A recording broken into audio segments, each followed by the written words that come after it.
Ei, gente, meu nome é Tainá Salles. Eu sou a Camila Gaspar. Sejam bem-vindos ao nosso podcast Lei na Conversa. Direito Descomplicado.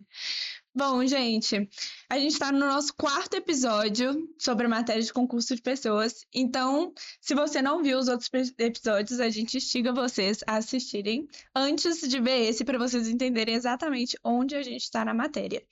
No último episódio, a gente falou um pouco, a gente introduziu a autoria imediata e falamos que faríamos um podcast especialmente para a autoria imediata, por ser um assunto mais complexo e ter várias vertentes. Então, a gente vai desbravar todos nesse episódio em específico.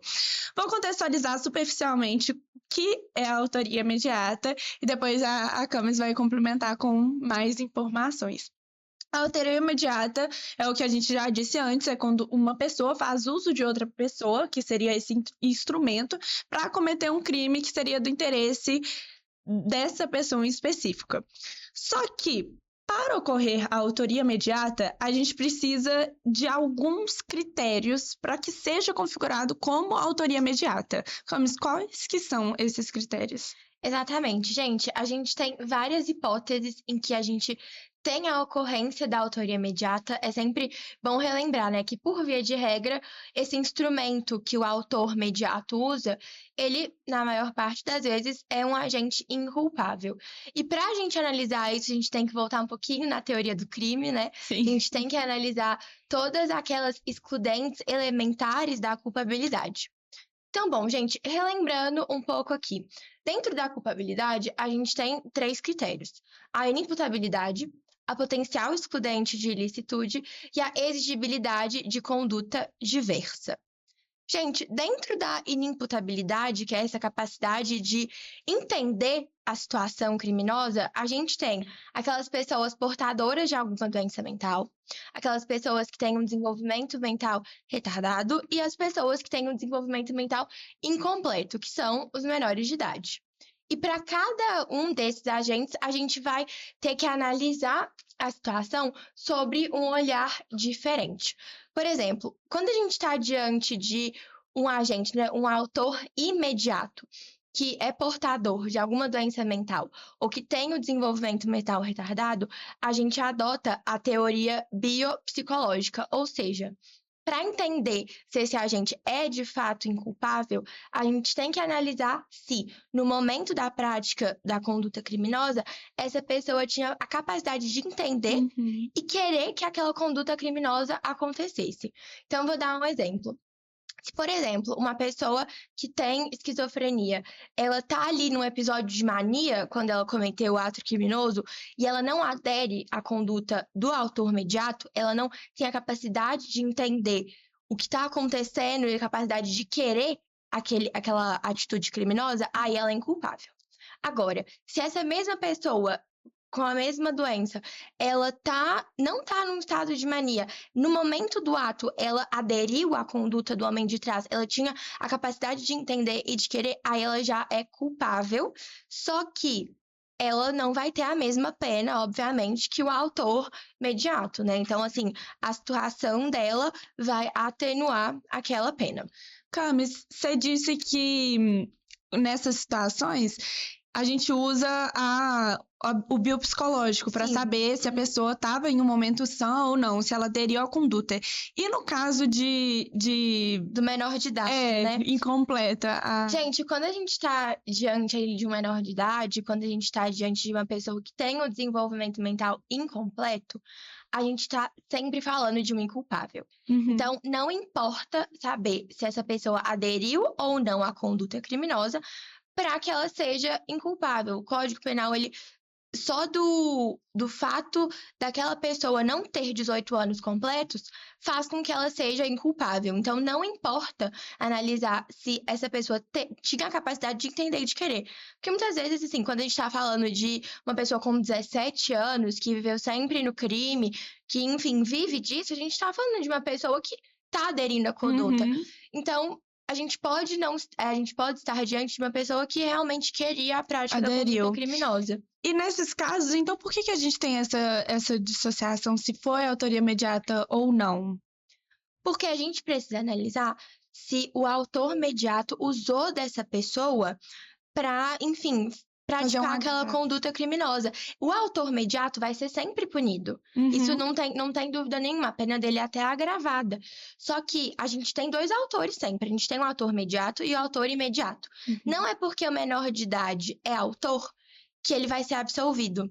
Entendeu? Então, Uhum. a gente vai ter situações em que o autor mediato é condenado e o autor imediato, ele é absolvido, né? Que é o caso do menor de idade, sempre. Porque nas situações em que quem tem doença mental ou quem tem desenvolvimento mental retardado, eles aderem à conduta, a gente tem dois autores, os dois são condenados, mas, obviamente, o autor imediato, nesse caso, vai ter uma pena muito menor por conta da sua situação. Então, quando a gente fala de menores de idade, a gente adota só a teoria psicológica, que é só o fato deles serem menores de idade. Ah, entendi. E isso entra dentro do potencial excludente de licitude, então?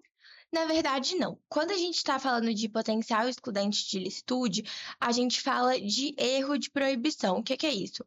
Quando uma pessoa age com essa excludente de licitude, ela, ou no erro no tipo, no erro de proibição, a pessoa ela erra sobre a ilicitude do fato.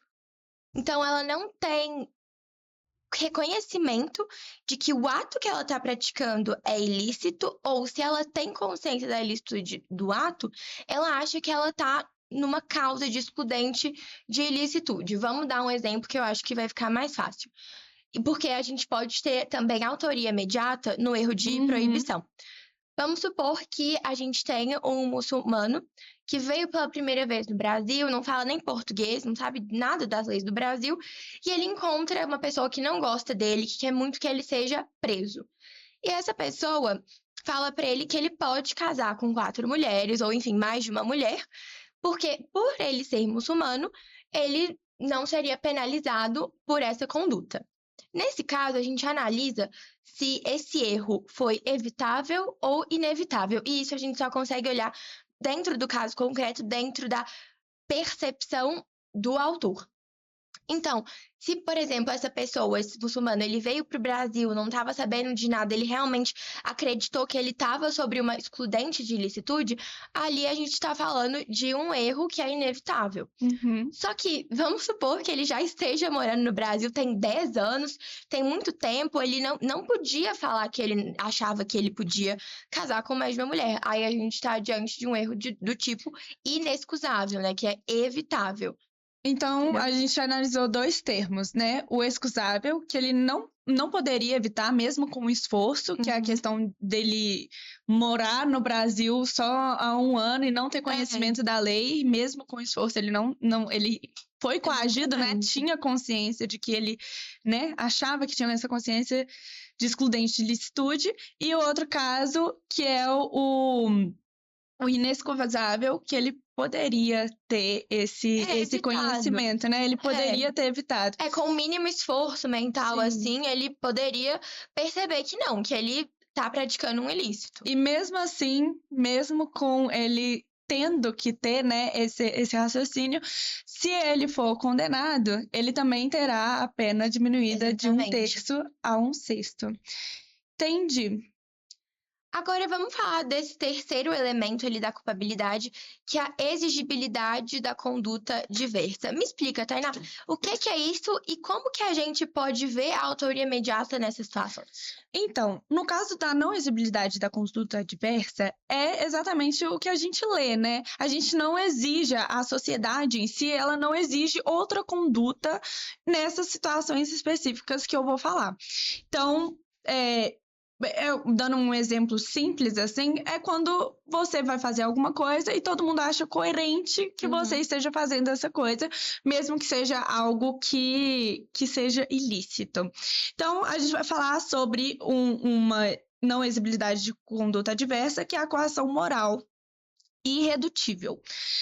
A coação moral irredutível é uma coação que você, né, uma pessoa que entra na autoria imediata, uma pessoa chega a você, eu vou exemplificar para ficar mais fácil, uma pessoa chega em você e coloca uma arma na sua cabeça e fala assim, olha, você vai ter que assinar esse contrato que tá fazendo coisas ilícitas, que tá, né, sentenciando coisas ilícitas, pra mim, senão eu te dou um tiro na cabeça. E aí, quando a gente fala da coação moral irredutível, é exatamente isso. Você tem outra possibilidade, que é não assinar, mas recebe um tiro na cabeça. Então, a gente entende essa conduta como aceitável, entendeu? A gente entende que você agiu de forma ilícita em prol da sua vida, senão você perderia sua vida.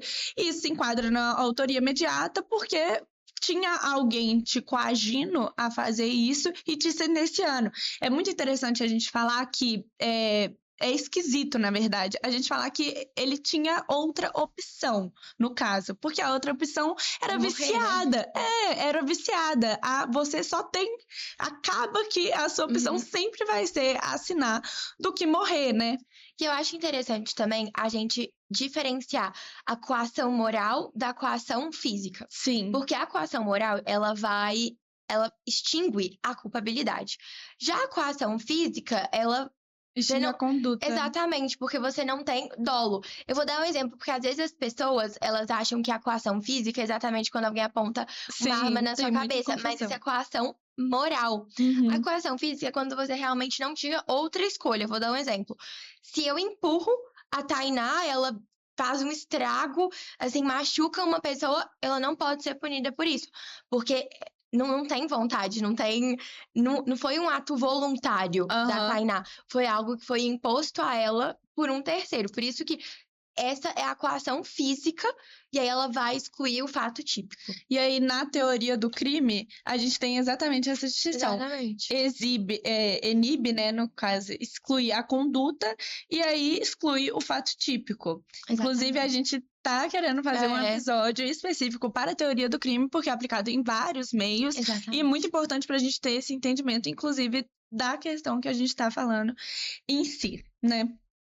Então, é isso. Um exemplo da coação moral é essa de quando você tem essa opção, que por mais que seja estranho, a gente ainda tem uma opção, é um ou outro, e a coação física é igual você disse, empurrou. Você não tinha o que fazer, você só tava lá. Mas, Tainá, e a obediência hierárquica? Como que a gente tem autoria imediata nisso? Então, a obediência hierárquica, a gente tá falando em uma hierarquia mesmo. Alguém superior a você te dá um comando e você, pela situação que você tá, você é coagido de subordinado, você consequentemente faz o que te pedem, né? Igual como nós somos estagiárias, se pedirem qualquer coisa pra gente, escrever um relatório, tudo, a gente não pensa nem duas vezes, porque a gente tá num lugar de aprendizado, tem um superior pedindo, a gente tá fazendo. Só que a questão específica é uma não exigibilidade de conduta adversa, porque é aquela coisa que a gente aceita essa conduta. E eu vou exemplificar também para a gente ter um entendimento maior. Vamos supor que eu sou uma policial em treinamento e tenho o meu superior. Eu tenho um tenente. E ele vira para mim e fala assim, olha, você vai até essa casa X, porque a gente tem permissão para invadir a tal horário e é isso. Você, um policial em treinamento, vai, fazer essa conduta porque foi exigida por um superior. Só que nesse caso, não tinha permissão para você invadir a casa, tornando um ato ilícito. Mas você não tinha consciência, então não era exigido uma conduta adversa nessa questão. E aí que entra o autor mediato. Por quê? Porque o tenente, ele se configura como autor mediato. Ele coagiu o policial a fazer um ato, e o ato era ilícito, e ele acabou fazendo por obediência hierárquica, né? E uma coisa, assim, interessante da obediência hierárquica é que a ordem não pode ser expressamente legal. Porque, caso contrário, aí, assim, é muito nítido que o comando é ilegal. Então, o agente, ele é, sim, culpável. Mas, igual você falou, quando a ordem ela não é manifestamente ilegal, você está obedecendo o seu superior, porque isso é uma coisa típica da polícia, né? A polícia faz isso. Então, é claro que você tem ali uma situação de boa fé por parte do policial de acreditar no seu superior. Então, isso eu acho que é importante também Sim, frisar. com Porque, por certeza. exemplo, dentro do direito público, isso já, enfim, dentro do direito privado, desculpa, isso já não é admitido. Mas, Uhum. enfim, gente, a gente não precisa entrar nesses detalhes. O importante é focar na autoria imediata e focar que quando a gente tem essas situações, o agente ele é inculpável, ele não vai ser punido. Já o Sim. autor imediato, a pena dele vai ser sempre agravada. Sim. E para finalizar, a gente só ressalta que a autoria imediata, como foi visto, tem vários exemplos distintos um do outro, então a gente exige muita atenção para analisar e saber classificar certamente cada questão, cada fato.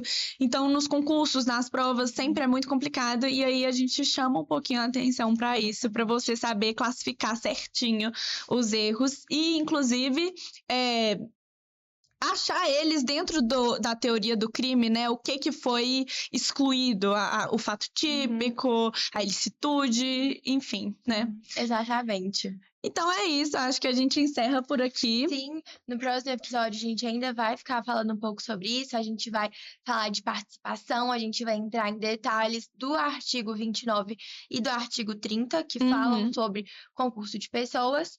E é isso, gente. Se vocês querem acompanhar mais esses episódios, acompanhem a gente no nosso próximo podcast. Sim. Tchauzinho, Tchauzinho. gente.